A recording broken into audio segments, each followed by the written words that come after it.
नमस्कार मित्रांनो, all in one with SP या यूट्यूब चॅनलवर आपल्या सर्वांचं स्वागत आहे.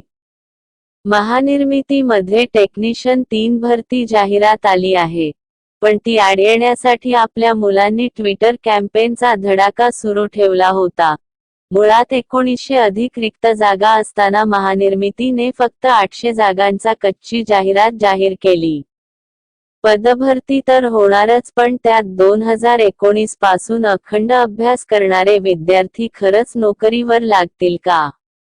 कारण मुद्दा आहे तो CSR चा. CSR योजनेअंतर्गत कोराडी औष्णिक वीजनिर्मिती प्रकल्प मध्ये 500 मुलांना प्रशिक्षण देण्यात आले. त्यात त्यांना 7,000 रुपये ते 8,000 रुपये मासिक पगार देण्यात आला. आणि सोबतच प्रत्येक वर्षाचे प्रत्येकी 5 प्रमाणे 25 मार्क्स देण्यात येतील. सद्यस्थितीला सर्वांचे 5 वर्ष पूर्ण झाल्यामुळे त्या CSR च्या प्रत्येक मुलांना 25 मार्क्स मिळणार आहेत. आणि आश्चर्य म्हणजे ही योजना फक्त घाणेरड्या राजकारणी लोकांमुळे, फक्त कोराडी औष्णिक वीजनिर्मिती प्रकल्प आणि आता भुसावळ येथील प्रकल्प मध्ये CSR लागू करण्यात आला.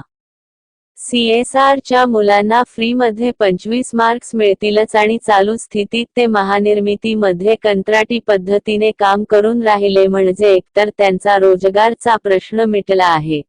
आणि येणाऱ्या भरतीमध्ये फुकटचे 25 मार्क्स घेऊन ते एक्झाम देतील.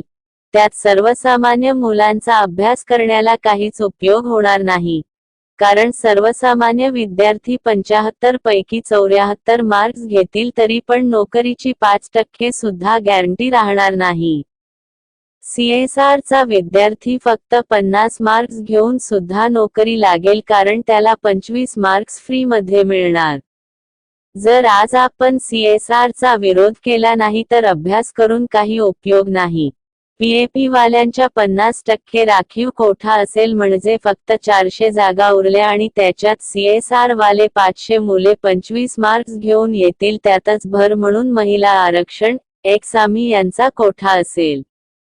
थोडक्यात सांगायचे झाले तर 800 पैकी फक्त 10 ते 12 जागा या लढण्यासाठी उरतील.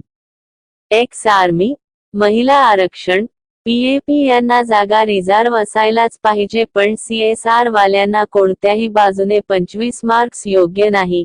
स्पष्ट बोलायचे झाले तर CSR म्हणजे सर्वसामान्य विद्यार्थ्यांना महानिर्मिती तंत्रज्ञानातील नोकरीपासून दूर ठेवण्याचे षडयंत्र आहे.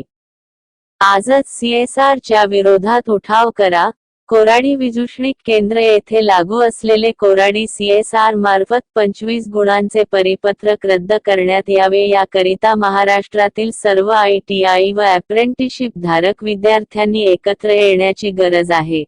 नाहीतर येणाऱ्या पदभरतीमध्ये कितीही अभ्यास करून 75 पैकी 74 जरी मार्क घेतले तरी तुमचे सिलेक्शन होणार नाही. तो GR रद्द करण्याकरिता आज सर्वांना एकत्र येण्याची गरज आहे. सर्व संस्था धारक आणि मुलांनी यासाठी एकत्र यावं लागेल आणि CSR पॉलिसी विरोधात मोठे मंत्रीकडे विषय मांडावा लागेल, तेव्हा कुठे सर्वसाधारण मुलांना न्याय मिळणार.